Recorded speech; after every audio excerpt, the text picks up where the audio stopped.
The first thing you hear is laughter, not the victorious kind, not the defiant last stand against the darkness kind. This is thinner, sharper, it scrapes instead of soars. The kind of laughter that happens when someone realizes the universe has already made a decision and forgot to include them in the meeting. It echoes through a fractured corridor of the imperial palace, once marble white, now the color of exposed bone. Gold filigree peels from the walls in heat-blistered strips. Aquilas burn without dignity, curling in on themselves like ashamed suns. A world eater is laughing. That is your first warning sign. The second is that no one stops him. Outside the palace, Terra screams, not metaphorically, audibly. The planet groans under the weight of orbital bombardment. Macro cannons trade arguments measured in megatons. Titans walk, and with each step the ground remembers ancient fault lines and gives up pretending they don't exist. The sky is wrong. It has been wrong for weeks. Once blue, then gray, then red, now something between a bruise and a wound that refuses to clot. Warp lightning crawls across cloud banks that should not be able to hold electricity, or meaning, or gods. Reality flexes under pressure like overheated metal. This is the Siege of Terra. This is the end of history, performed live. And somewhere inside this collapsing miracle of architecture and ideology, a warrior in sea green armor pauses mid-stride, not because he's afraid, not because he's wounded, but because he is tired. Ezekiel Abaddon listens to the laughter echo once more, then stop abruptly as a bolter round punches through a throat. Wet impact, final silence. He exhales through his teeth. "Idiot," he mutters. Not at the dead world eater. Not really. At everything. The corridor opens into a firing gallery overlooking a kill zone that used to be a ceremonial plaza. Once pilgrims crossed this space in awed silence. Now it's layered with bodies. Imperial army, Astartes, things that were once men and things that never were. Smoke crawls along the ground, hugging the dead like it's looking for warmth. Abaddon steps forward, boots crunching on shattered stone and bone fragments ground so fine they've become indistinguishable. His armor is scorched. His topknot is bound tight, practical, immaculate in a way that suggests control maintained through sheer force of will. Around him, sons of Horus form up automatically, disciplined, professional. Too professional for this war. They wait for orders. Above them, somewhere far beyond atmosphere and reason, Horus Lupercal communes with gods. And Abaddon feels it again, that familiar tightening pressure behind the eyes, not the warp, not psychic, something worse. Doubt. This isn't how it was supposed to be. The Vox crackles. Conflicting reports. Another assault stalled. Word bearers requesting ritual clearance. Emperor's children arguing over who gets to lead the next push because apparently that matters now. Abaddon raises a gauntleted fist. Silence falls instantly. Advance by squads, he says, calm, measured. The voice of a man still pretending command structures mean something. Suppress the West emplacements. Ignore anything that starts chanting. A pause. And if you hear laughter, he adds, end it. They move. As the sons of Horus surge forward, Abaddon lingers for half a second longer. He looks up through the broken dome, through the polluted sky, through layers of violence and symbolism and divine interference, toward the vengeful spirit, toward Horus, toward the war master who used to walk among them, who used to fight at the front, who used to lead instead of loom. There is no reply, no sign, no guidance, just the war. Abaddon turns away. Later, much later, historians will argue about when the fracture truly formed. They'll cite betrayals, rituals, whispered oaths to dark gods. They'll talk about destiny, corruption, inevitability. They will miss this moment entirely. The moment when Abaddon, the first captain, realizes that the end of the galaxy is being managed by someone who has already emotionally checked out. He tightens his grip on the talon of Horus. Not yet his, not really, but heavy in his thoughts all the same. Somewhere nearby, something explodes, screams rise. The siege grinds forward like a machine that cannot stop, because stopping would require admitting it was built wrong. Abaddon steps into the fire. And for the first time, the thought slips in, uninvited, unwelcome, but impossible to kill. If Horus falls, someone will have to clean up what comes next. The war does not answer. It never does. History tells you the Siege of Terra is about inevitability, destiny, tragedy, the slow, grinding fulfillment of prophecy written by gods who refuse to explain their footnotes. Every chronicle insists this was always going to happen. Horus would fall, the emperor would be broken, the galaxy would become a mausoleum with guns. That framing is convenient. It lets everyone off the hook, because inevitability is comforting. It absolves responsibility. It turns bad decisions into cosmic weather. You don't blame the storm, you just get wet and call it fate. Abaddon does not believe in inevitability. He believes in momentum, pressure, stress fractures. In systems pushed past tolerance until something snaps, not because it was destined, but because someone ignored the warning signs.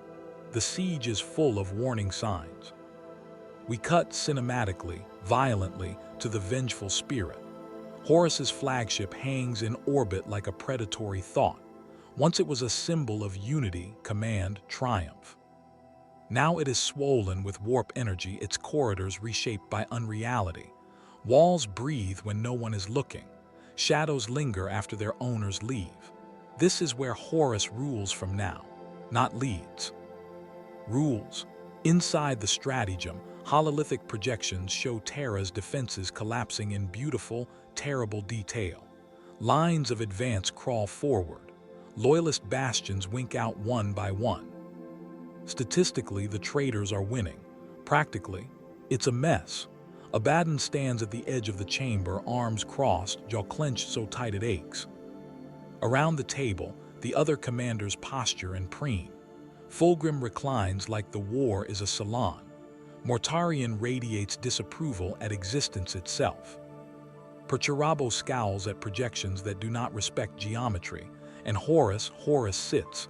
That alone is strange. The War Master used to stand, loom, dominate space through presence alone. Now he sits on a throne grown from brass, bone, and something that pulses when the warp surges. His eyes glow, not with insight, with attention elsewhere. The gods are speaking again. Abaddon clears his throat. Once that sound could stop rooms, it barely registers now. "My lord," Abaddon says, controlled, respectful, the way you talk to someone you're afraid might explode. The palace outer ring is breached, but the push is stalling. The legions aren't coordinating. We need, Horus raises a hand. Conversation terminated. "I see the ending," Horus says, voice layered with echoes that don't belong to him. "The emperor bleeds, the throne cracks." All of this, he gestures vaguely at the hololith, the war, the galaxy, is just prelude. A pause. Abaddon waits for instructions. They do not come. Perturabo mutters something about wasted artillery. Fulgrim laughs at a joke no one else heard. Mortarion's silence is thick with judgment. Abaddon feels it then, the shift. Subtle, almost polite. This isn't leadership anymore. This is abstraction. Horus has already mentally skipped ahead to the climax. The rest of them are stuck doing the chapters he finds boring. And that's when the phrase forms, unbidden, unholy, and deeply inappropriate given the scale of the moment. So this is his summer, not a season of growth, a season of indulgence, a Brat summer. Horus, drunk on godhood, letting the galaxy burn while he vibes in the warp. The thought is treasonous. Abaddon does not banish it.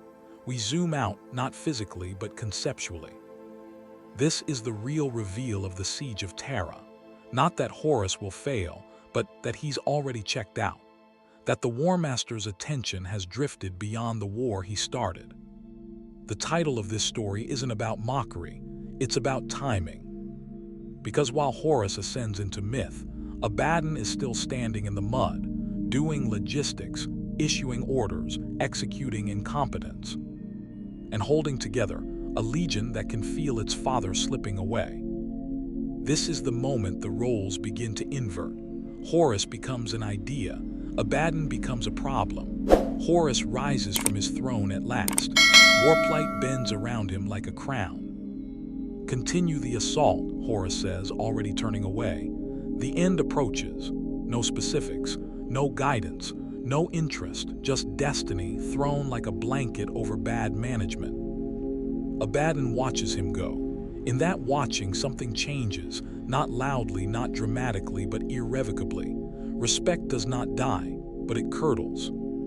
And in its place grows something far more dangerous than rebellion: expectation. If Horus is done being present, then someone else will have to be. The hololith flickers, Terra burns. The siege grinds on.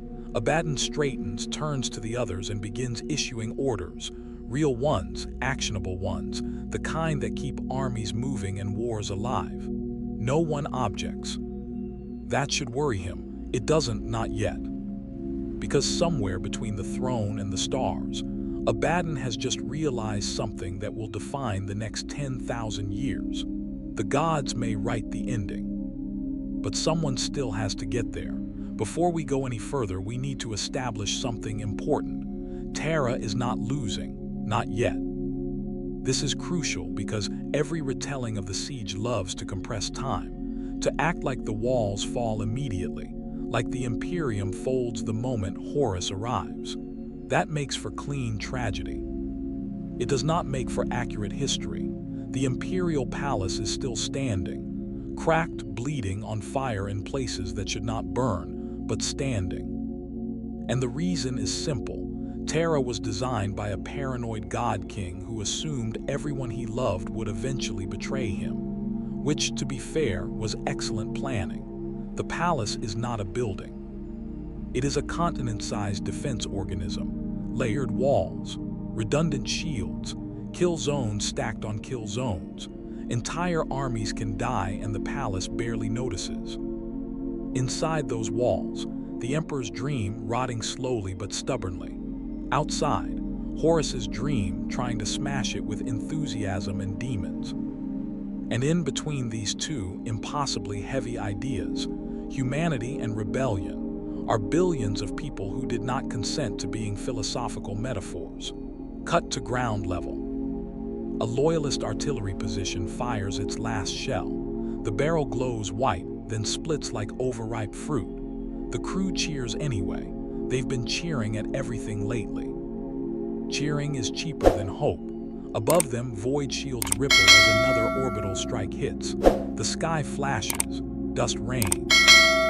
Gravity stutters for half a second, just enough to make everyone's stomachs flip. This is normal now. Time behaves strangely during the siege. Days blur, weeks compress. People measure survival in heartbeats and shell impacts, not calendars. And Abaddon understands this instinctively. He understands that Terra is not just a planet, it's a symbol under stress. Symbols don't break cleanly. They crack in slow, humiliating ways, which is why the assault isn't one decisive blow. It's 1,000 ugly compromises. Strategic overview, because someone has to do it. The traitor legions control orbit, mostly.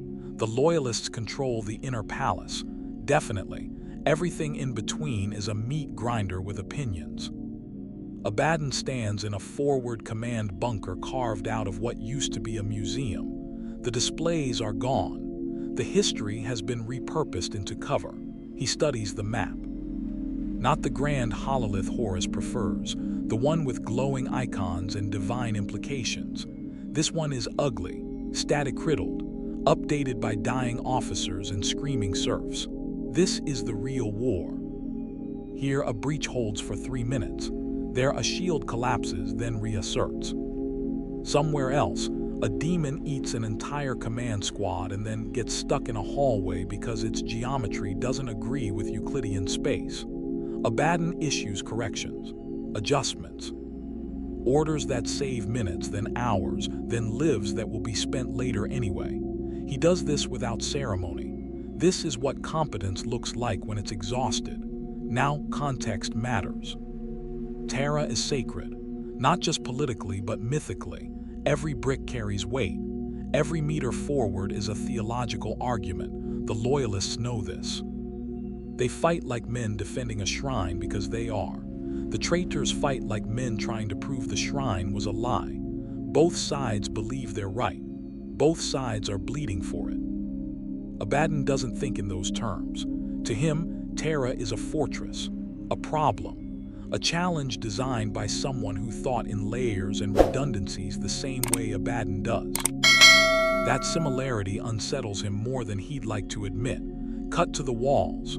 From a distance, they look intact. Up close, they are nightmares of stress fractures, melted adamantium, and bodies fused into architecture by weaponry that should not exist. A loyalist imperial fist drags a wounded soldier behind cover. He is out of ammunition. He uses a broken bayonet anyway. There is no glory here, just refusal. On the opposite side, a Sons of Horus breacher checks charges with professional calm, while a word-bearer nearby paints runes in blood and keeps muttering about auspicious angles. The breacher pretends not to see him. This is how alliances function now. Meta moment because it's earned. The Siege of Terra is often framed as the apocalypse. It is. Apocalypses are quick. This is erosion. It's Verdun in space. Stalingrad with demons. A slow argument about whether humanity deserves to exist, settled one artillery barrage at a time. And like all wars of attrition, it rewards the side that can endure being wrong the longest. Which brings us back to Abaddon. He is not winning the war, but he is keeping it from collapsing into farce. And that matters more than anyone wants to admit. The Vox crackles again. A message from orbit. Horus's seal, brief, vague. Pressure must be maintained. The end draws near. Abaddon stares at the words longer than necessary.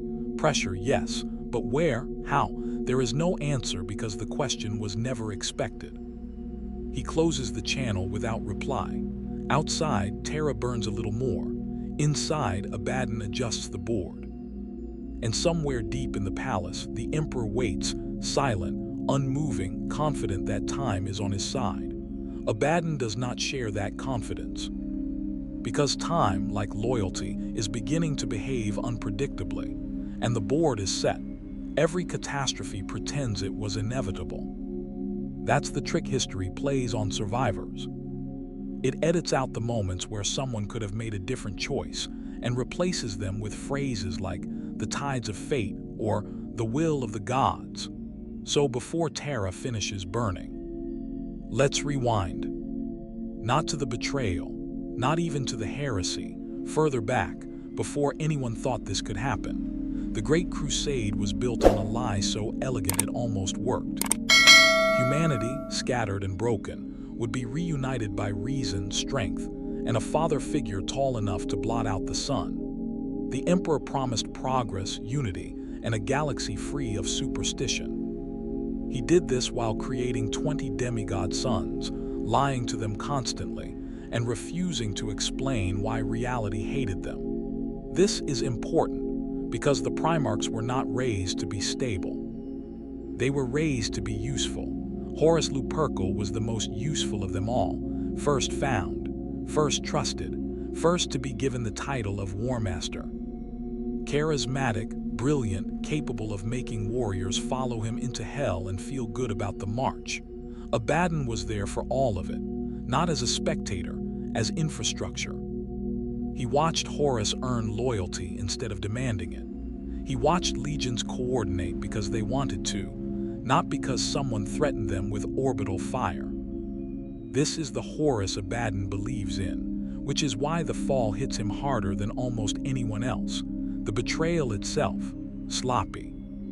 People like to imagine chaos as masterfully seductive, a perfectly executed corruption. In reality, it's more like a series of bad decisions made under pressure, reinforced by gods who reward commitment regardless of wisdom. Horus is wounded. Erebus lies. The warp whispers. And suddenly the War Master is listening to voices that agree with him too much. Abaddon notices the changes early, the impatience, the obsession with symbolism. The way Horus starts talking about destiny instead of outcomes.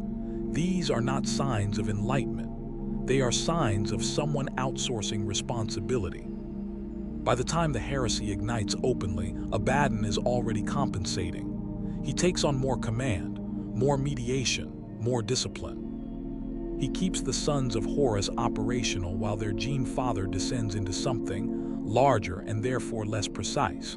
The Legion changes with Horus. They become harsher, less unified, more performative. War stops being about victory and starts being about meaning. This is where everything goes wrong. Fast forward to Terra. Horus has won almost everything that matters. The Loyalist legions are shattered. The galaxy is in open revolt. The Emperor is cornered. Statistically, the rebellion is a success. Narratively, it's unraveling. Because Horus doesn't want the war anymore.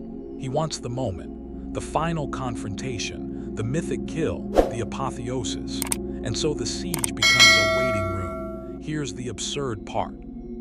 The greatest war in human history is being fought largely because its leader is bored with the middle. Horus delegates because details feel beneath him now. He speaks in prophecy because prophecy doesn't require follow-up.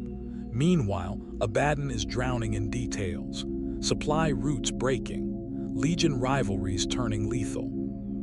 Demons refusing orders because they technically never agreed to them. Someone has to manage this. It is not the gods, it is not Horus, it is Abaddon. And this is where the background lore turns uncomfortable, because Abaddon does not rebel. Not yet. He does not renounce Horus. He does not question chaos. He does not secretly plot against the War Master.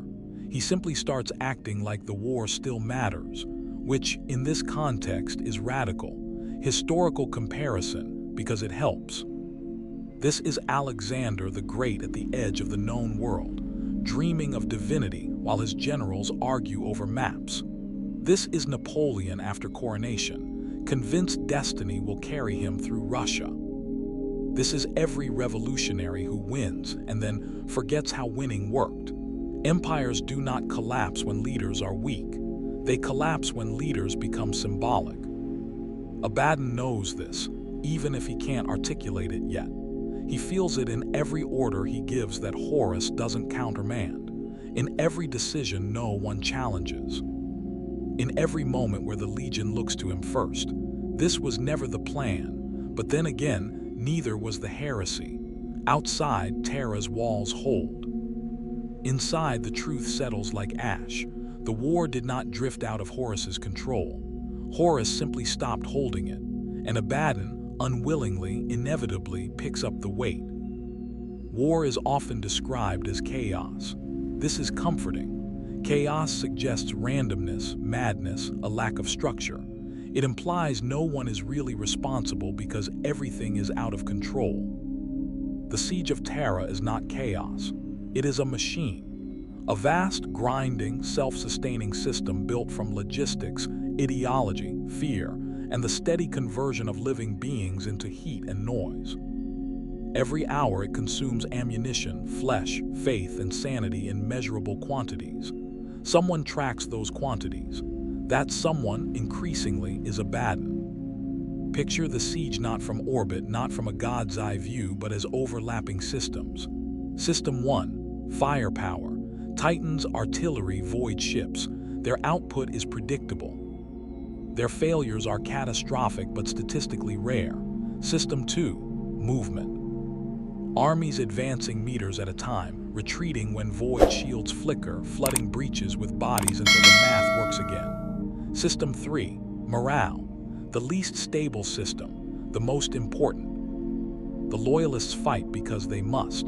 The Traitors fight because they chose to. That difference matters more than any weapon. Inside a command nexus deep beneath a captured hive spire, Abaddon watches these systems interact. He doesn't romanticize it. When an assault fails, he doesn't ask why fate opposed them. He asks which supply line broke, which commander hesitated, which legion decided their personal philosophy outweighed timing. These are fixable problems. He fixes them. The siege rewards a very specific mindset. You must believe tomorrow exists. You must believe it can be shaped. You must believe that another hour of fighting means something. Most of the traitor command no longer believes this. They believe in endings. Abaddon believes in process. This puts him at odds with nearly everyone who matters. Let's talk about the palace itself. The Imperial Palace is a lie wrapped in truth. Yes, it is the most heavily fortified structure ever built. Yes, it was designed to resist anything short of a god.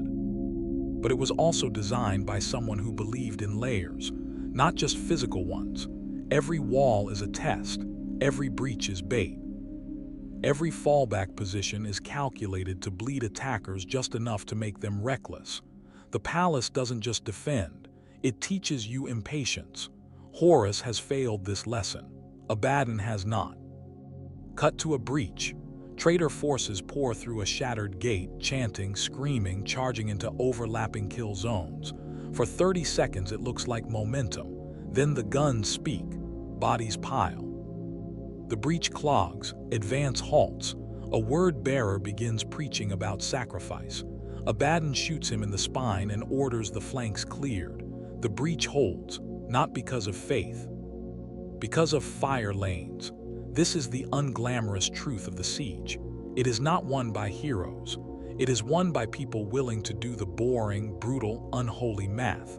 Abaddon excels at this, which is deeply ironic given the side he's on. Meta layer, because we need it.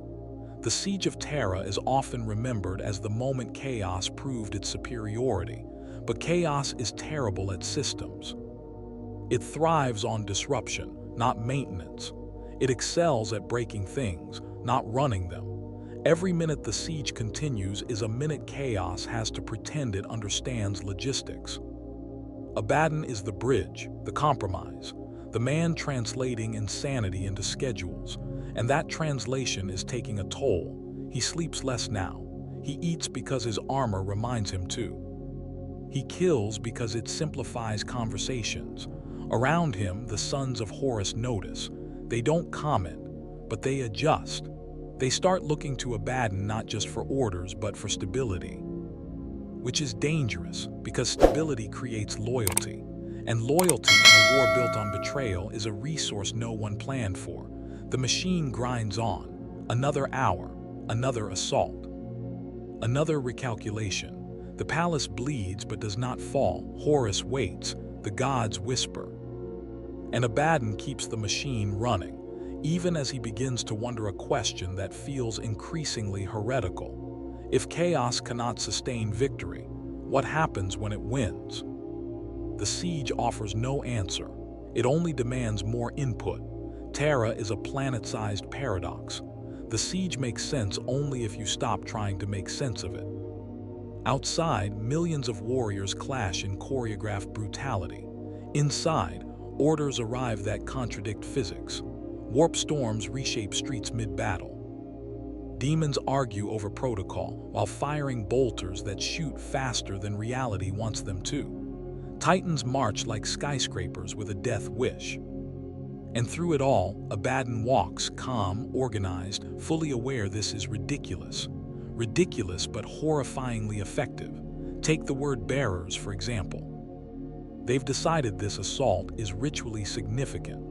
So, naturally, they insist on performing a blessing before charging a choke point under sustained artillery fire. One of their sorcerers is bent double, chanting into a skull while a bolter round punches through the wall 2 meters behind him. He misses entirely. The bullet hits the sky. That is how bad artillery gets when chaos-infused rituals are involved. Abaddon doesn't flinch. He simply shoots him in the spine later and moves on. Because in Terra, absurdity is a logistical problem, not a moral one.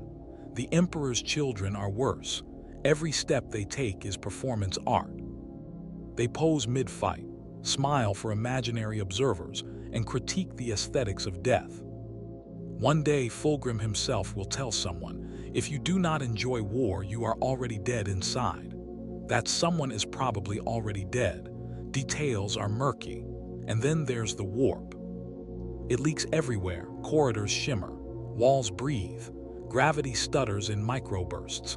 Demons forget which side they're supposed to be on, or maybe they remember too well. Abaddon navigates this not because he believes in the metaphysics, but because ignoring it kills people. Not abstractly, personally. People he commands, people who still trust him. People who have nowhere else to go. The absurdity is dangerous, but the danger is structured. It has rules. And Abaddon knows those rules better than anyone. Even the traitor legions, even the demons, even Horus himself. There's a moment when a spawn of corn, larger than a titan and twice as angry, steps on a Sons of Horus squad. The squad returns fire while trapped under its claw. The demon growls. Abaddon steps in, redirects a flanking squad, and the demon dies, after its momentum has smashed 3 armored vehicles and an artillery emplacement. Someone will write poetry about this day later. Abaddon will not read it, because poetry is for people who die beautifully. Abaddon prefers people who live inconveniently. Meta commentary: the siege is absurd on multiple levels. On one level, it's absurd because the logistics are insane. Billions of lives intersecting at points calculated to cause maximum attrition, with demons and warp phenomena thrown in for flavor. On another level, it's absurd because everyone involved thinks it matters in ways it doesn't. The legions argue about glory while continents are flattened. The gods scheme while mortals bleed. Horus philosophizes while reality bites. And on the deepest level, it's absurd because Abaddon, the loyalist of the loyal, the most disciplined of the disciplined, has become the only stabilizing factor in a universe designed to destabilize. This is where the tone shifts subtly. The siege is no longer just a battlefield. It is a comedy of errors with stakes measured in gigatons and eternal damnation. Abaddon notices this, not with humor but with precision. Each absurdity is cataloged, each mistake anticipated, each chaos-induced catastrophe mitigated, repurposed, or redirected. By the end of the day, the Sons of Horus have survived assaults that should have killed them 10 times over. The palace is still standing. Horus still paces his throne, lost in divine preoccupation. And Abaddon feels the first stirrings of the idea that will define the rest of his existence. If I want this war to have an outcome, I am going to have to become the part of reality that actually cares about the details. It is a dangerous thought, a heretical thought, a necessary thought. And somewhere in the flickering corridors, a demon mutters, confused. Why is he working harder than anyone else? Abaddon does not answer. Because the answer is obvious, even if the universe refuses to admit it. Someone has to hold the machine together. That someone is me. By now, you've met Abaddon. You felt the siege grinding under his boots. You've glimpsed the absurdity of a war where reason and chaos are co-pilots and neither has a license. It's time to meet the people who make it worse. Or in rare cases, interesting. Ezekiel Abaddon, our reluctant anchor in the storm. Controlled rage, tactical genius, loyalty twisted into something almost like obsession. A man who keeps a legion alive while its leader dabbles in mythology. Abaddon isn't here to be heroic. He's here to solve problems. And in the Siege of Terra, solving problems is rarer than surviving a demon explosion. Horus Lupercal, the War Master. The father figure everyone believed in and everyone should probably fear more than the warp itself. Once magnetic, now increasingly abstract, more concept than man. He exists on a throne of brass and god power, thinking in epics, ignoring details. Where Abaddon is the machine operator, Horus is the blueprint written in smoke. Perturabo, Primarch of the Iron Warriors. He calculates everything, judges everything, hates everything. Abaddon respects his mind and quietly fears his resentment. Perturabo is the kind of person who builds siege engines capable of flattening planets and then complains about their aesthetics. Efficiency is everything. Humanity is optional. Mortarion, Primarch of the Death Guard. Silent, patient, unrelentingly grim, his legion moves like disease incarnate.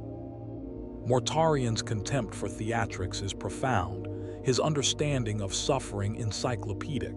He looks at Abaddon and sees diligence, maybe even potential. He's not saying.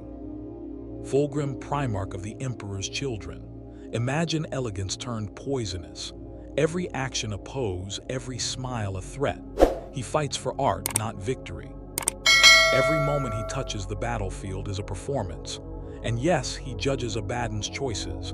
Constantly, the Emperor distant, silent, immutable. He waits at the center of the palace, like a gravitational singularity made of disappointment.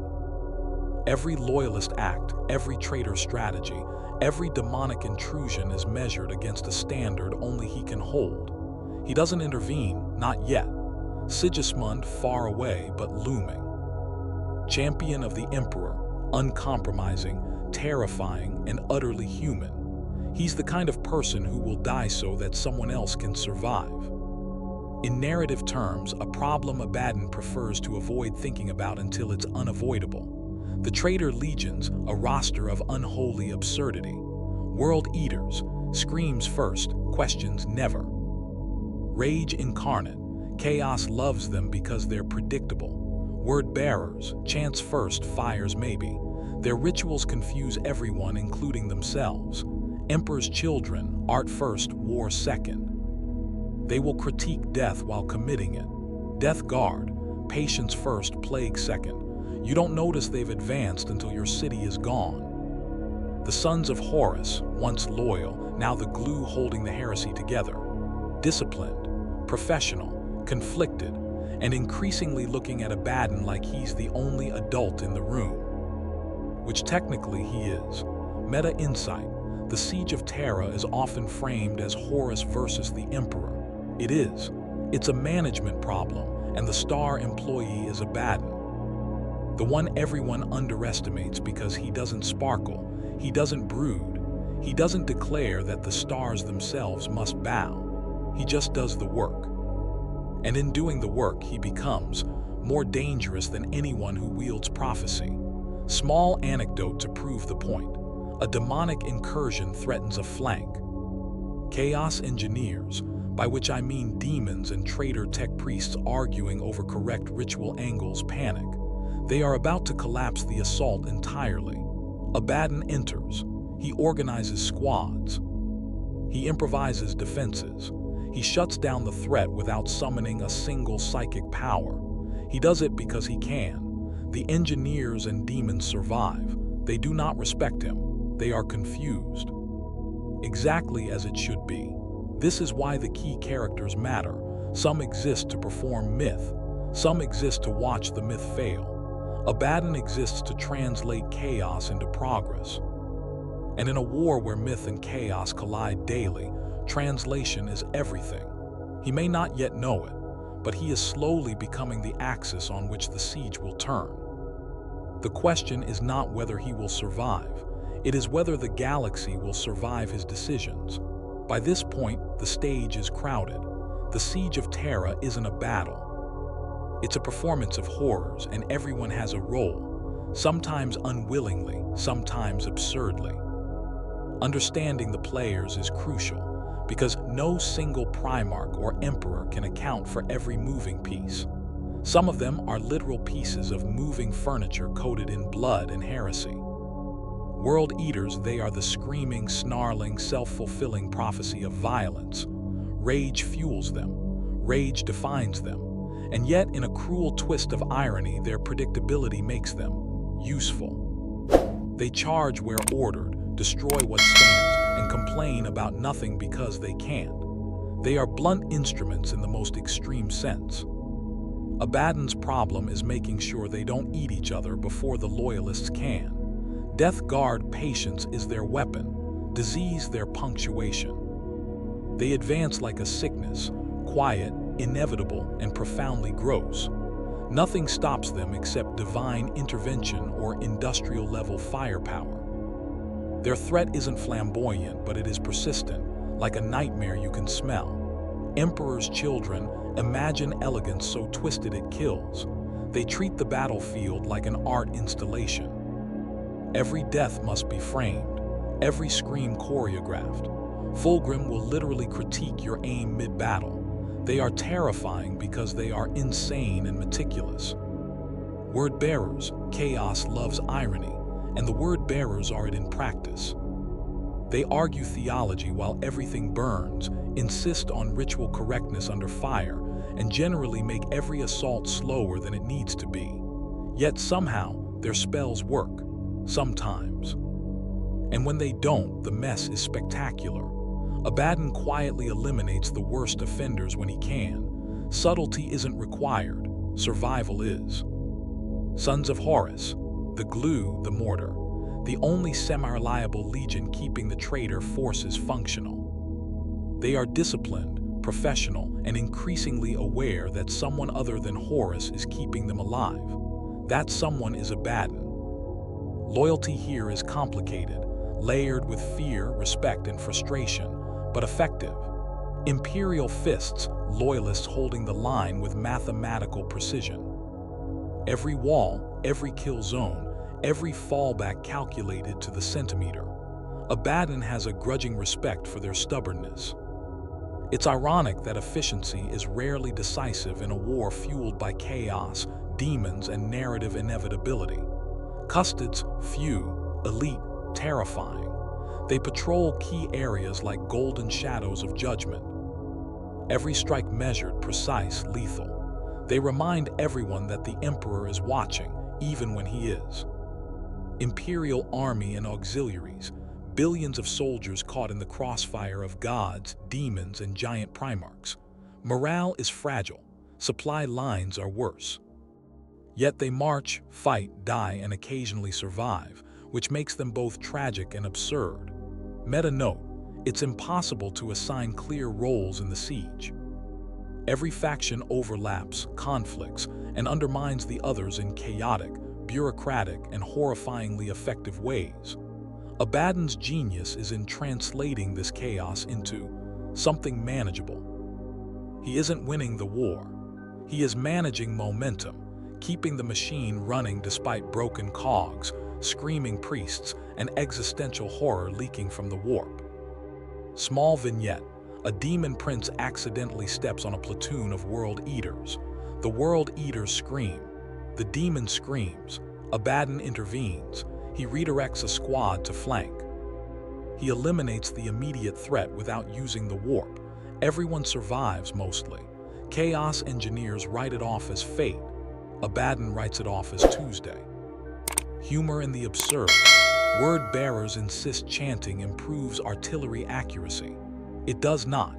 Emperor's children judge the color of blood on their armor as if it were an art critique. World eaters complain about their own screams interfering with their killing efficiency. Abaddon observes. He does not comment. His focus is survival, and survival often looks like sanity in a war gone insane. The takeaway. The Siege of Terra is not about a single hero or villain.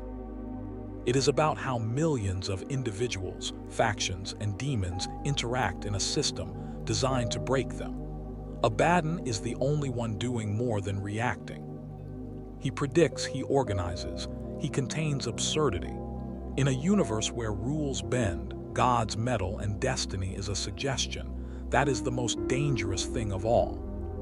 Somewhere in the middle of the siege, when the sky is bruised, the walls are cracked, and everyone is dying on schedule, you might expect humor to vanish. You would be wrong. Humor does not vanish here, it mutates. It becomes observational, dry, absurd, and very, very dark. It isn't funny in the way you want it to be. It's funny in the way that staring at a smashed cathedral and noticing the bats have a better evacuation plan makes you laugh or scream. Take Abaddon. He's not laughing. He doesn't believe in laughter, but he notices. A world eater is arguing with a demon over whose fault it is that an artillery emplacement exploded. The demon insists destiny demanded it. The world eater insists that it was poor maintenance. Abaddon shoots them both later. Efficiency, problem solved. But for a moment he pauses, just long enough to appreciate the logic of their argument. Perfectly circular, perfectly useless, perfectly hilarious. Or consider the Emperor's children, mid-battle, debating whether the smoke from a loyalist artillery strike clashes with the color scheme of their armor. This mauve undertone is inauspicious, one declares, bolter in hand. You call that mauve, another sneers. It's clearly a taupe aggression. Meanwhile, a word-bearer is kneeling nearby, calculating the auspiciousness of blood spilled on the pavement. He mutters a 12-minute prayer mid-bolt storm, convinced it will improve morale. It does not. Abaddon considers writing a report recommending banning theology on active battlefields. And then there is the demonic bureaucracy. Yes, demons have bureaucracy here. One minor bloodletter is refusing to follow orders because it did not sign the engagement contract with proper sigils. Another is arguing that the artillery bombardment is unfair to its honor. Abaddon observes, corrects, and moves on. Because in the Siege of Terra, absurdity is not optional, it's a hazard, like fire, or gravity, or death. Small meta-observation, the humor here doesn't undermine the horror, it enhances it. Every absurd argument, misplaced ritual, or chaotic inefficiency reminds the reader that this war is so enormous, so over-engineered, so goddamn stupidly massive that nothing is sacred. Abaddon notices this. He reacts like a competent adult in a room full of toddlers and dragons, quietly, efficiently, and with just enough disdain to remind everyone he is still in charge. Example exchange during a failed assault. World Eater Sergeant, they shouldn't be hiding behind walls. Demon, walls are symbolic. Abaddon fires the closest gun, eliminating both argument and participants. They are now irrelevant. Humor achieved. Survival maintained. Philosophical point unstated but implied. Reality does not negotiate. Another moment. A word-bearer tries to bless a bolter while it fires. The shell ricochets unpredictably, demolishes a supply crate, and kills 3 traitors. The word-bearer cries, claiming misalignment in the warp. Abaddon doesn't comment. He files it mentally under Tuesday's chaos casualty. The point? The siege is funny, not in a meme way. Not in a punchline way. It's funny in a cosmic, absurdist, and slightly horrifying way. The kind of humor that emerges when you're staring directly into the machinery of apocalypse and noticing that the gears are arguing with each other. Abaddon's role is not to laugh, but to survive. And surviving in this context is quietly, dryly hilarious. Every time he notices the absurdity and still wins the day, it cements his growing reputation. Competent, ruthless, dangerously organized, and utterly unamused by the chaos that surrounds him. In other words, the most dangerous person at the siege is not a Primarch, not a god, not a demon. It is the man who can find humor in the collapse of empires and still fix it. If there were a debate panel for the Siege of Terra, it would be terrifying, incomprehensible, and slightly hilarious. Imagine Primarchs, traitors, loyalists, demons, and one very competent captain standing in the middle trying to take notes. Moderator Horus, presumably, welcome to the siege, who's really winning? Let's begin. Perturabo, winning is irrelevant, efficiency is all that matters. Your assaults are aesthetically displeasing. Mortarion, you are all wrong, suffering is inevitable, only patience ensures survival. Fulgrim, elegance supersedes all. If your death is ugly, you have failed art. Abaddon scribbles quietly, none of you are remotely useful right now. I'll fix it anyway. Audience, billions of screaming soldiers, burning cities, orbiting ships, demons floating in reserved seats. The debate unfolds. Horus doesn't participate. He sits, ethereal and distracted, occasionally nodding at nothing, as if approving an argument made entirely in another dimension. The gods whisper in the wings, providing commentary that no one can fully interpret. Abaddon interrupts, not rudely, efficiently. He reassigns artillery, redirects squadrons, patches broken walls, and calibrates the warp shielding. He speaks in commands. Each command is concise. Each command works. The Primarchs blink. The demons gawk. The word-bearers forget what they were arguing about. Point made. Meta-commentary, this is the Siege of Terra. The debate is irrelevant. The audience is suffering. The orators are distracted by philosophy, aesthetics, or rage. And yet the war continues. Abaddon's genius is simple, brutal, and meta. Ignore the rhetoric, fix the reality. This is not heroic. This is practical. This is terrifying. Small anecdote. A word-bearer insists that a tactical withdrawal violates sacred law. A demon whispers that the law is nonsense. A world eater screams in confusion. Abaddon reorganizes the squads, covers the retreat, and kills 3 potential mutineers before lunch. The siege continues. Observational humor. Philosophical Primarchs argue about suffering while artillery levels entire city blocks. Demons squabble over etiquette. Soldiers die in ways that would make even their gods reconsider paperwork. And through it all, Abaddon's dry efficiency makes him the only panelist whose opinion carries weight, because weight here is measured in who keeps surviving. Meta lesson: the siege is a conversation without a conclusion. History will argue, novels will romanticize, and codices will sanitize. Abaddon doesn't care. He runs the war like a human running a cosmic bureaucracy, with ruthlessness, precision, and just enough observational disdain to note, this is absurd, this is terrifying, and somehow it works. By the end of the panel, chaos continues. The walls hold, the sky burns, and the machine of the siege grinds forward. One truth emerges. If the Siege of Terra is a debate, Abaddon is the moderator who actually matters, because he's the one enforcing rules nobody else follows. For weeks, Terra has been a measured argument of firepower, chaos, and human stubbornness. Small victories, small losses, a slow burn of attrition. But conflict, the kind that makes everyone notice, is finally emerging.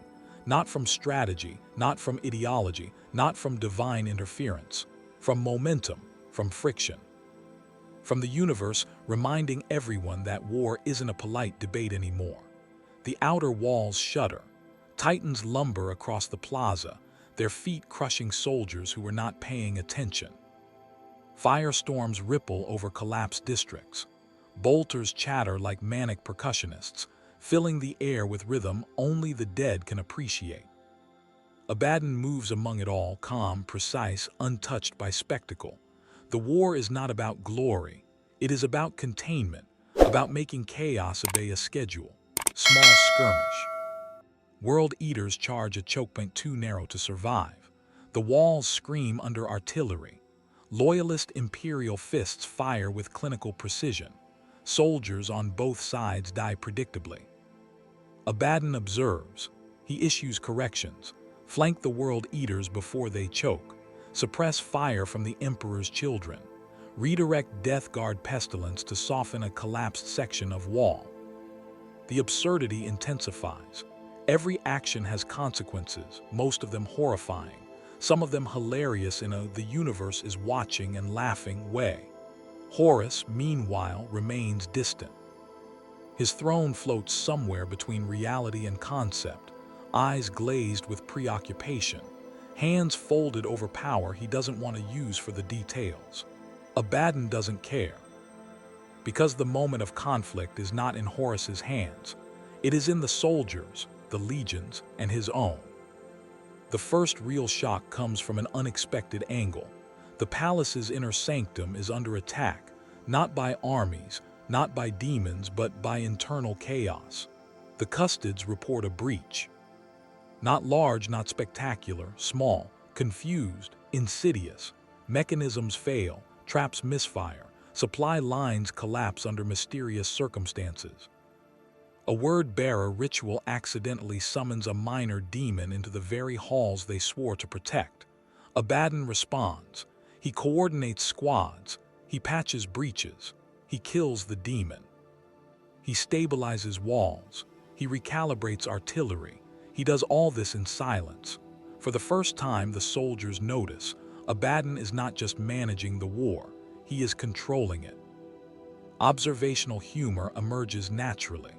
A World Eater complains that he got splashed with warp energy and it ruined his armor's color scheme.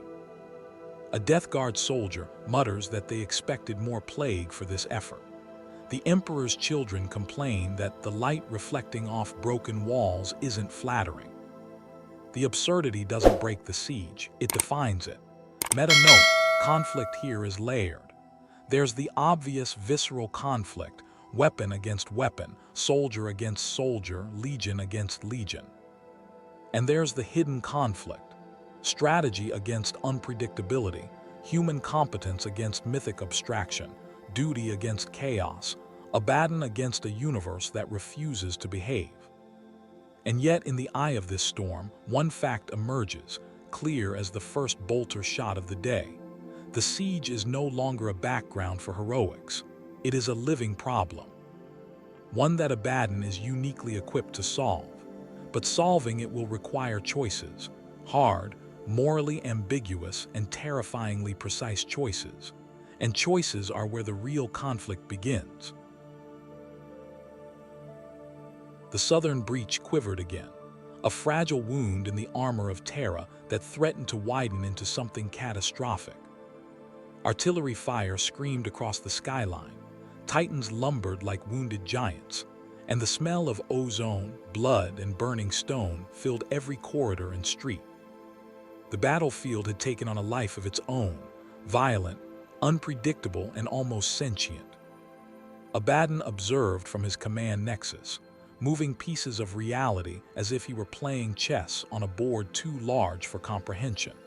The first wave hit like a prediction finally realized.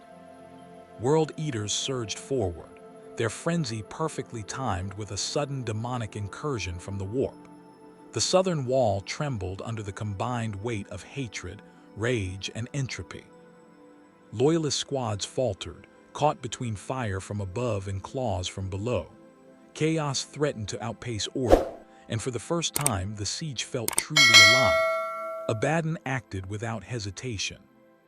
He split commands into overlapping contingencies, rerouted artillery, reinforced weak points with Death Guard units temporarily co-opted for defensive purposes, and dispatched a squad of Sons of Horus to flank the demonic threat. Every move was calculated, every decision a thread holding together a tapestry that had 100 potential endings, none of them pleasant.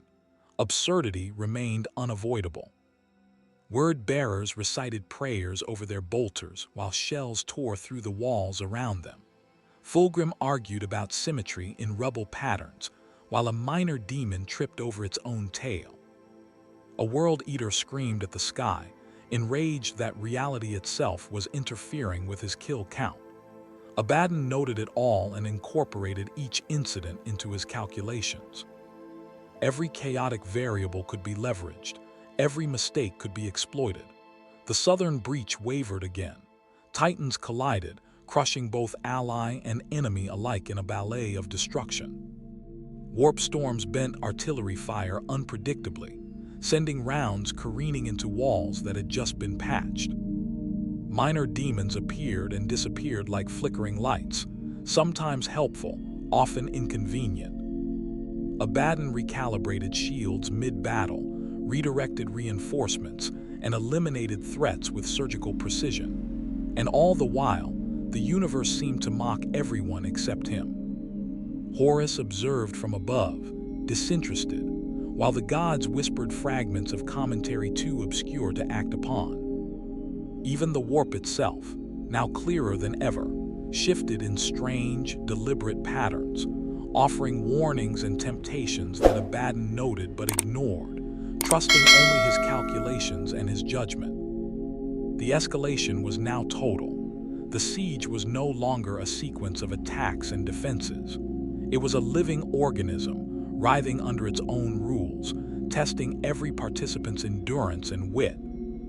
And at its center, controlling, predicting, and exploiting, was one man, Abaddon. The southern breach trembled once more, a final warning. And Abaddon, silent and unflinching, prepared to meet it, not with heroics, not with prophecy, but with cold, lethal efficiency. The Siege of Terra had reached a point where survival itself was a weapon, and Abaddon wielded it like no other. The southern breach had stabilized again, but only just. The air was thick with the stench of ozone, blood, and smoke, yet the battlefield hummed with a strange rhythm, one that suggested momentum was building, dangerous and inevitable. Abaddon moved through the command nexus like a ghost, eyes scanning multiple realities at once. He didn't speak. He didn't panic. He simply observed, calculated, and acted.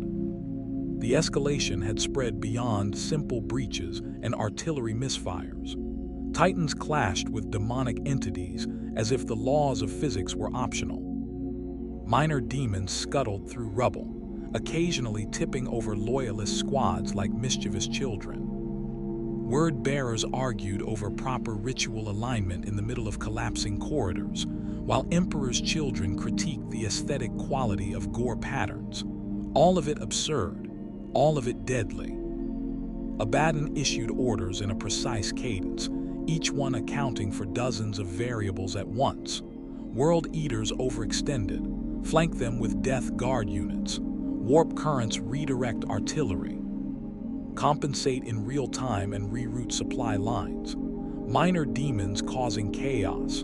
Eliminate them, then adjust positioning to prevent recurrence. Every move was a thread holding together the tapestry of the siege, and he was its weaver. The southern breach quaked again, but this time it wasn't a mere structural anomaly. It was a signal. Loyalist forces were overcommitted, traitor units were regrouping, and the warp itself seemed to whisper a challenge. Abaddon recognized it instantly. The siege was no longer about static lines or predictable engagements. It was now about momentum, about controlling a storm that refused to obey any rules but his own. Small moments of absurdity persisted, even amid this rising tension. A World Eater screamed because his own bolter fire nearly struck him. A word-bearer insisted on finishing a chant while standing atop a pile of rubble that could collapse at any second. A demon stumbled over an exposed cable, flipping itself upside down, only to be impaled by an artillery round it had inadvertently attracted. Abaddon took note and factored each incident into his calculations. Survival required attention to everything, no matter how ridiculous. The battlefield itself seemed aware now, testing him, probing weaknesses, nudging the first domino toward catastrophe. Titans lumbered unpredictably. Sections of wall trembled. Reinforcements were delayed by warp interference that seemed deliberate. Every variable that had been negligible before now threatened to unravel the siege entirely. And yet, Abaddon remained calm. He adjusted, reallocated, compensated, and countered, working faster than the battlefield could destabilize. He did not flinch. He did not hesitate. The chaos, the absurdity, the screaming of men and demons alike, it was all part of the calculation. The southern breach quivered once more. Abaddon's gaze sharpened. Momentum was shifting, but it was not yet uncontrollable. One wrong decision, one failure to act with perfect timing, and the siege could collapse entirely. Yet he would not fail. Because Abaddon understood a truth no one else did. In a war of gods, demons, and legions, control, not strength, not prophecy, not heroics, is the deadliest weapon of all. The first real test of that truth was about to arrive. The warning signs were everywhere now, subtle but unmistakable. Auspec's readings spiked and flatlined in the same breath. Warp pressure built like a migraine behind reality's eyes. The southern breach was no longer just shaking, it was waiting. Abaddon felt it before anyone reported it. Not intuition, not prophecy. Pattern recognition. Too many variables converging at once, too many systems approaching tolerance limits simultaneously. This wasn't another fluctuation. This was setup. He began issuing orders that confused everyone else. Units pulled back from positions they had just secured. Artillery redirected away from active targets toward empty streets. Titans halted mid-advance, engines roaring in protest as if insulted by restraint. A World Eater Vox officer screamed, demanding permission to charge. A word bearer insisted the moment was divinely ordained. Fulgrim asked, politely, irritatingly, whether the lighting would improve after the next barrage. Abaddon ignored them all. Because the siege wasn't asking for bravery right now. It was asking for timing. Then it happened. Reality tore, not wide, not explosively, but cleanly. A vertical scar opened along the southern breach, slicing through rubble, fortifications, and expectation itself. Demonic entities did not pour out screaming. They stepped through, calm, organized, almost professional. This wasn't a surge. It was a deployment. That was new. That was bad. Loyalist forces froze for a half-second too long. Traitor forces hesitated, confused by the lack of spectacle. The warp had learned restraint, and in doing so, it became terrifying. Abaddon moved instantly. He triggered countermeasures prepared hours earlier for a scenario no one else believed plausible. Shield harmonics inverted. Kill zones activated not where the demons appeared, but where they were about to move. Artillery fired delayed impact shells designed to detonate after warp distortion passed, not during it. Demons died mid-step, expressions of genuine surprise frozen on their faces as causality caught up with them. Somewhere, very far away, something in the warp recoiled, not in pain, in irritation. The battle surged. Loyalists rallied, mistaking preparation for heroism. Traitors followed orders they didn't understand but couldn't deny were working. Titans resumed movement, this time along paths Abaddon had cleared minutes before the ground itself tried to shift again. Absurdity persisted, of course. A demon tripped over a fallen Aquila and vanished screaming into unreality. A word bearer claimed this was a sign of divine favor. Abaddon reassigned him to ammunition duty out of spite and practicality. But beneath the chaos, the truth became undeniable. The siege had crossed another threshold. This was no longer escalation driven by pressure or error. This was intent. The battlefield was making moves. The warp was testing responses. Someone or something was probing for limits. Abaddon stood at the center of it, calm, ruthless, precise. He had bought time, not victory, not safety, just time. And in the Siege of Terra, time was the most expensive currency in the universe. Time bought always demands interest. The siege did not pause to thank Abaddon for his precision. It leaned in closer, heavier, as if curious how much pressure one mind could endure before something essential fractured. The battlefield exhaled smoke and fire, then inhaled again, drawing everyone toward a center that did not exist on any map. Signals flooded the command nexus. Loyalist counteroffensives surged in sectors that should have been quiet. Traitor units reported resistance where there should have been none. The warp, infuriatingly articulate now, twisted probabilities just enough to turn confidence into hesitation. Nothing collapsed outright. That was the danger. Everything held, barely. Abaddon began the next phase without announcing it. He stopped reacting. He set traps. He let the southern breach appear weaker than it was. Reinforcements were delayed by minutes that felt like hours. Vox chatter was allowed to leak, carefully curated fragments of panic and overconfidence. The siege had taught him this lesson early. Momentum feeds on belief. If the enemy believes a door is open, they will run through it even if it leads into fire. And they did. A loyalist push surged forward, disciplined, brave, utterly predictable. They advanced into corridors Abaddon had already written off as expendable. Gravity shifted. Fire angles overlapped. Warp interference snapped shut behind them like a mouth closing. It was not a massacre. It was worse. It was efficient. Elsewhere, traitor forces were pulled back from an attack they were desperate to make. World Eaters raged. Word-bearers accused Abaddon of denying destiny. Fulgrim laughed and called it dramatically restrained. None of them saw the larger pattern forming. None of them needed to. Pieces do not need understanding to function. The absurdity sharpened. A Titan fired a full salvo into a building already collapsing, as if offended by its timing. A demon attempted to possess a Vox array, and became trapped in a feedback loop of static and screaming, until it dissolved. Soldiers began placing informal bets on which impossible thing would happen next. Abaddon did not indulge the humor. He watched the data, and the data told a troubling story. The warp was adapting. Not reacting blindly, not flailing. It was learning. Each failed incursion refined the next. Each disrupted manifestation returned altered, optimized, stripped of excess theatrics. The gods were not directing this, not fully. This was systemic, emergent. The siege itself was evolving into something that could think in broad strokes. That realization hit harder than any artillery strike. Because if the battlefield could learn, then eventually it could predict. And if it could predict, then even Abaddon's advantage would erode.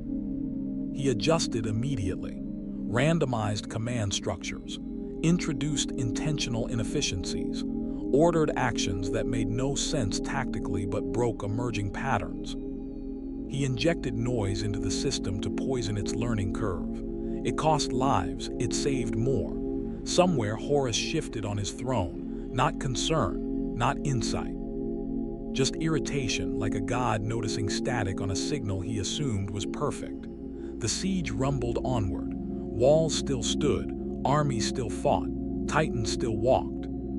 But beneath all of it, something irreversible had begun. This was no longer a countdown to a single climactic moment. The moment arrived without ceremony, no trumpet, no prophecy fulfilled on cue. Just a sudden, catastrophic synchronization of failures that should never have lined up at the same time, and did anyway.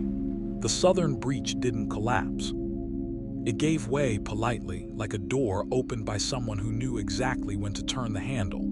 The wall peeled inward in sections, not exploding, not shattering, yielding. Defensive fields flickered once, twice, then stabilized at the wrong frequency. Artillery fired on schedule and hit nothing that mattered. For half a second, the battlefield went quiet. That silence was the most terrifying sound yet. Then the push came. Not a charge, not a flood, a vector. Demonic formations advanced in layered depth, supported by traitor elements who suddenly found their own movements aligning without coordination. World Eaters didn't overextend. Word bearers didn't stop to preach.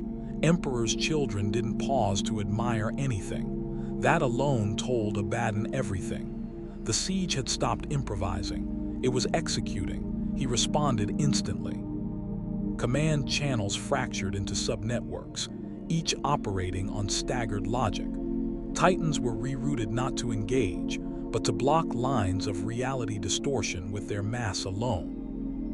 Infantry formations were broken and reassembled mid-march into configurations that made no doctrinal sense but disrupted the advancing geometry of the enemy. Casualties spiked, acceptably, tragically, necessarily. A loyalist bastion detonated as its own reactors were overwhelmed by warp compression. A traitor assault spear vanished when the ground beneath it folded inward like wet paper. Screams overlapped with static until language itself seemed optional. And still, the advance continued. Abaddon realized fully, clearly, without panic, that this was the moment the siege had been building toward. Not Horus versus the Emperor. Not traitor versus loyalist. Control versus inevitability. He committed reserves he had sworn not to touch yet. He authorized countermeasures designed to fail after one use. He allowed localized reality breaches to persist just long enough to mislead the advancing force before sealing them violently. A Titan fell, not to enemy fire, but because Abaddon ordered it to. Its collapse redirected a warp surge that would have annihilated 3 sectors. The crew died knowing exactly why. No one commemorated them. The siege moved on. Absurdity clung on, stubborn as ever. A demon tripped over the Titan's wreckage and was crushed by a second Titan trying to step over it. A word-bearer declared this symbolic. Abaddon muted him. Fulgrim laughed once, then went quiet when the sky cracked open in a way even he found distasteful. The advance slowed, not stopped. Slowed. That was the victory condition now, not triumph. Not dominance. Delay. Abaddon stood amid cascading data and burning horizons and understood the truth with brutal clarity. This was the first true clash. Everything before had been positioning. Testing, calibration. Now the siege was trying to end something. And for the first time since it began, Abaddon was no longer certain whether he was steering the machine or wrestling it. The breach burned brighter. The warp pressed closer. Orders flew faster than thought. Climax had begun. The violence reached a point where it stopped feeling physical and started feeling conceptual. Explosions still tore through stone and flesh. Titans still fell, men still died screaming, but those were now side effects, surface phenomena. The real clash was happening underneath, in the logic of the universe itself. This was the part nobody wrote epics about. Here, in the heart of the siege, the question was no longer who would win. It was what kind of reality would be allowed to exist afterward. Abaddon felt the pressure not as fear, but as compression, like standing between 2 closing walls made of ideas. On one side, inevitability, fate, gods, narrative gravity, the belief that events of sufficient scale must resolve in mythic fashion, heroes, betrayals, apotheosis, tragedy. On the other, control. Logistics, process. The unromantic insistence that systems can be managed, delayed, bent, even if they are cosmic. This was the real offense, not defiance of the Emperor, not loyalty to Horus, but the quiet heresy of refusing to let the universe tell its story without interference. The warp pushed harder now, not with rage, but with certainty. Probabilities collapsed toward outcomes that felt pre-written. Events aligned too neatly. Sacrifices happened at symbolically correct moments. Deaths began to feel meaningful, and that terrified Abaddon more than any demon ever had. Meaning was a trap.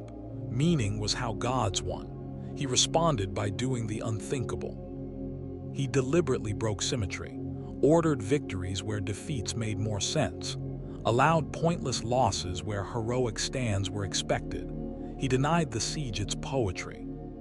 He made it ugly, inefficient, narratively unsatisfying. The universe recoiled, not violently, but in confusion. Somewhere in the warp, a god failed to anticipate an outcome. Somewhere else, a prophecy frayed at the edges because the timing was wrong by seconds that should not have mattered, but did. This was Abaddon's true weapon, not force, not faith, anti-meaning.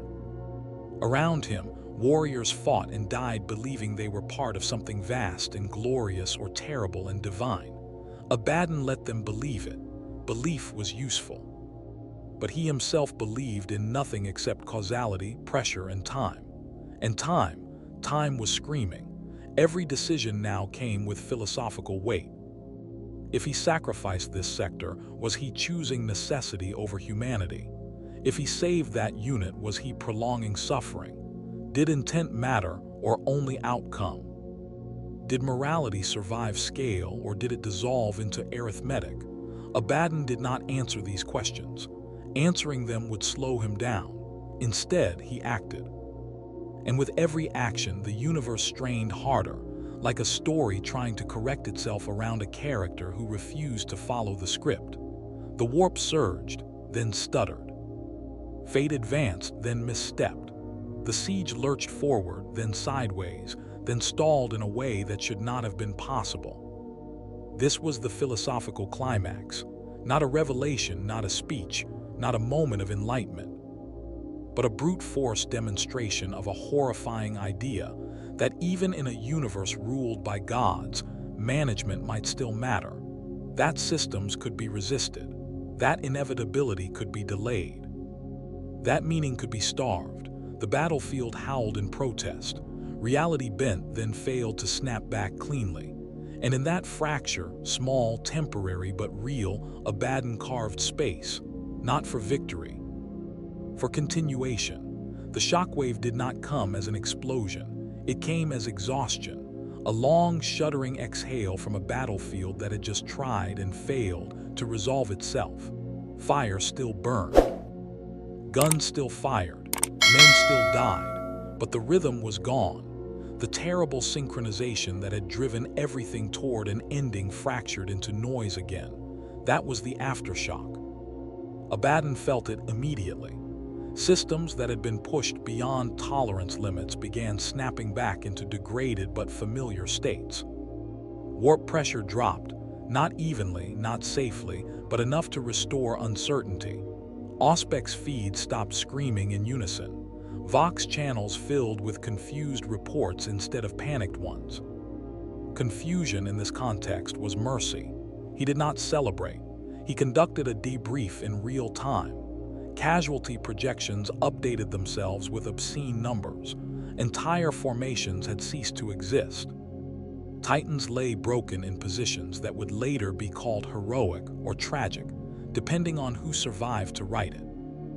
Several contingencies had burned out permanently, one-use solutions spent exactly as designed. The siege machine was damaged now, asymmetrical, limping, still functional. That was the key metric. Across the battlefield, survivors behaved strangely. Some laughed, some froze, some continued fighting enemies that were no longer there.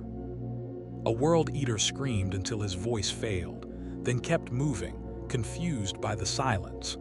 A loyalist squad knelt in rubble, unsure whether they had won or merely been spared. A demon lingered too long, uncertain whether the rules still applied, and was shot out of existence by reflex. Absurdity reasserted itself like a coping mechanism. Word-bearers immediately began arguing about what the near-ending meant.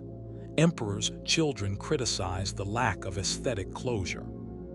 Death Guard units resumed their slow advance as if nothing unusual had happened at all. Fulgrim said nothing, which unsettled everyone far more than commentary ever had.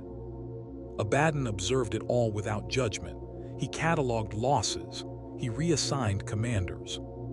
He stripped authority from anyone who had hesitated at the wrong moment and elevated those who had acted without understanding, but with correct timing. Heroism was irrelevant. Responsiveness was everything. The warp was quieter now, but not absent. It hovered like a bruised predator, no longer confident enough to dictate outcomes, but still present, still watching. The gods had not withdrawn, they had paused. That too was information. Somewhere above it all, Horus remained distant, not absent, not intervening. The great narrative confrontation still loomed, massive and gravitational, but for the first time it felt delayed, as if the universe itself had missed a step and was recalculating. That delay was Abaddon's doing. The philosophical weight of it did not arrive as pride or dread. It arrived as responsibility. He had proven something dangerous, that the siege could be managed after the point of no return, that endings were negotiable. That catastrophe could be deferred by someone willing to make the war uglier, messier, and less meaningful than fate preferred. Now came the cost. Every system he had bent would resist being bent again. Every pattern he had broken would try to reassert itself. The next escalation would not be cleaner, it would be personal. Abaddon issued the final orders of the cycle and allowed himself exactly one moment of stillness, not reflection, not regret, a systems check. Terra still stood. The walls still burned. The siege still lived.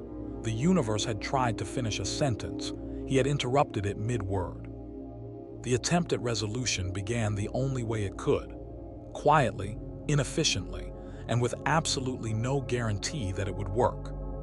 There would be no declaration, no turning of tides, no clean line anyone could later point to and say this is where it ended. That was the fantasy of people who believed wars resolved themselves. Abaddon did not believe that.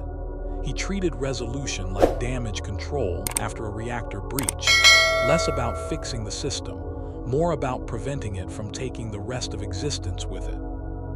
Orders went out that looked almost mundane compared to what had come before. Consolidate sectors, rotate exhausted units instead of burning them out. Seal breaches not for advance but for containment. Containment was the word now. The battlefield responded with reluctance, like a beast pulled back from the edge of a kill it had already committed to. Fighting continued, but it lost its manic urgency. Attacks probed instead of surged. Counterattacks hesitated. Titans repositioned defensively, their massive silhouettes no longer lunging but bracing. This was not peace. This was the absence of collapse. Loyalist forces sensed it first. Confusion spread through their lines. The expected catastrophe had not arrived. The heroic last stands they had prepared themselves for felt premature. Some units advanced too far, expecting resistance that never materialized. Others dug in, suspicious of the quiet. Traitor forces were worse. Rage without climax curdled into frustration. World eaters didn't know what to do without something to break. Word bearers scrambled to reinterpret doctrine in real time. Emperor's children searched desperately for sensation intense enough to replace the one the universe had just denied them. Abaddon used all of it. He exploited hesitation like a resource. He redirected frustration into labor, fury into defense, confusion into obedience. He spoke little, but when he did, the orders were final, stripped of rhetoric and myth. Anyone waiting for revelation did not receive one. Anyone waiting for glory was disappointed. That disappointment saved lives. The warp resisted this phase more subtly than before. No grand intrusions, no theatrical ruptures, instead delays, misalignments, whispered temptations to push just a little further to resolve things properly to let the story finish. Abaddon refused. He recognized the danger immediately. Resolution was what gods wanted. Resolution was how narratives reclaimed control. If the siege ended cleanly here, it would end their way. So he aimed lower. Stability, not victory. Survivability, not triumph. Continuity, not meaning. This was the most fragile part of the entire war. Anyone could ruin it. A single Primarch intervention. A single divine impulse. A single commander deciding to be remembered instead of effective. Abaddon watched everything. He corrected constantly. He silenced threats without ceremony. He let small disasters happen if preventing them risked larger ones. The war limped forward, wounded but breathing, denied the satisfaction of closure.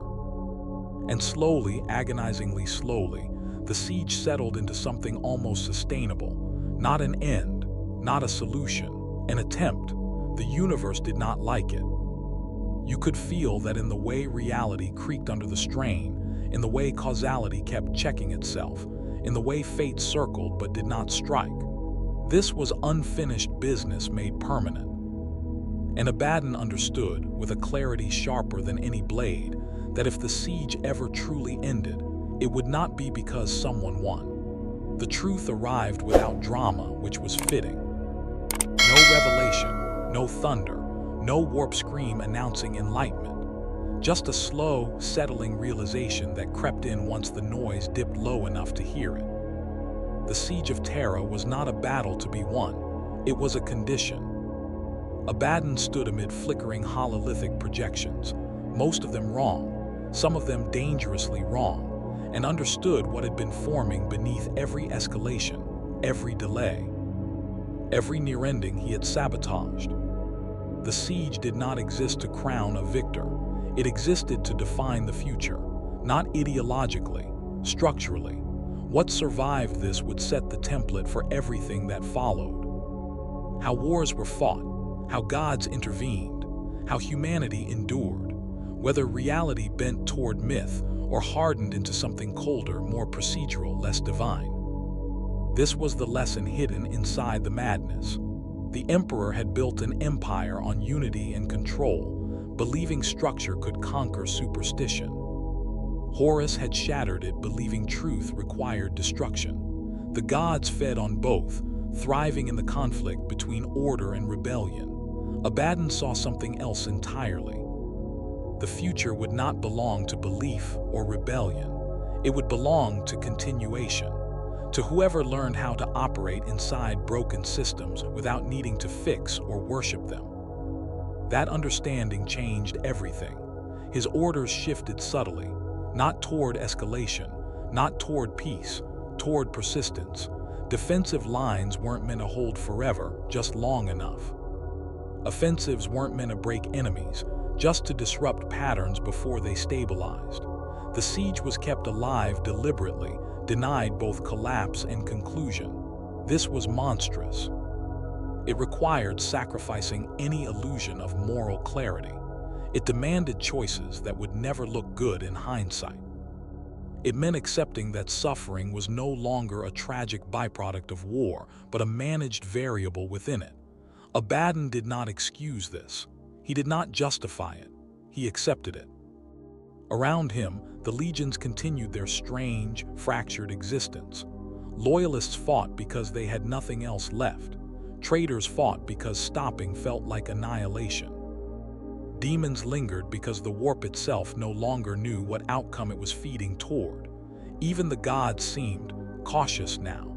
Their interventions came less often, less decisively. Power unanchored from narrative was dangerous, and Abaddon had stripped the siege of narrative gravity. This, then, was the meta-truth of Terra. The galaxy would not be shaped by a single decisive moment. It would be shaped by whoever learned how to outlast meaning. Abaddon looked at the war and did not see destiny. He saw infrastructure. Broken, burning infrastructure, but infrastructure all the same. And infrastructure could be exploited, repurposed, endured. The realization carried no comfort, only inevitability of a different kind. If this was the future, then heroes would become liabilities, prophets would become noise, gods would become inefficient. And men like Abaddon, men willing to live inside unfinished catastrophes, would inherit whatever remained. The siege rumbled on, stubborn, unresolved, alive. And for the first time, Abaddon understood that this was not a failure of the universe to end. It was practice. At some point, someone always asks the wrong question. Usually it sounds like this: who was right? The Emperor with his brutal rationalism and neatly labeled lies. Horus with his tragic sincerity and galaxy-sized temper tantrum. The chaos gods, ancient emotional hurricanes cosplaying as divinity. Abaddon, standing in the wreckage, insisting none of this needed to end. The uncomfortable answer is that correctness stopped mattering somewhere around the first trillion deaths. Zoom out far enough, and the Siege of Terra stops looking like a story and starts looking like a system failure caught in an infinite reboot loop. Every faction insists it is acting out of necessity. Every ideology claims inevitability. Every atrocity is framed as the only option left. That's the trick. Warhammer 40,000 isn't about who is right. It's about what survives iteration. The Emperor's dream survives, but hollowed out, ritualized, misunderstood by the very empire built to preserve it. Horus's rebellion survives, but only as a cautionary myth weaponized by both sides. Chaos survives easily, too easily, because it feeds on reaction, not resolution. It doesn't need to win, it just needs the argument to continue. Abaddon's insight, the thing that makes him more dangerous than any demon prince, is that he understands this at a mechanical level. He doesn't try to resolve the contradiction. He manages it. He weaponizes stasis. He treats apocalypse the way a bureaucrat treats backlog, unpleasant, endless, and exploitable. And here's where the meta layer bites. Because this is also how the setting itself functions. Warhammer 40,000 does not progress toward a clean ending. It escalates sideways. Every attempt at narrative closure creates new factions, new wars, new reasons why nothing can ever truly be fixed. The universe is engineered to resist salvation. That's not a bug, it's the core design philosophy. In that sense, Abaddon isn't just a character, he's a thesis statement.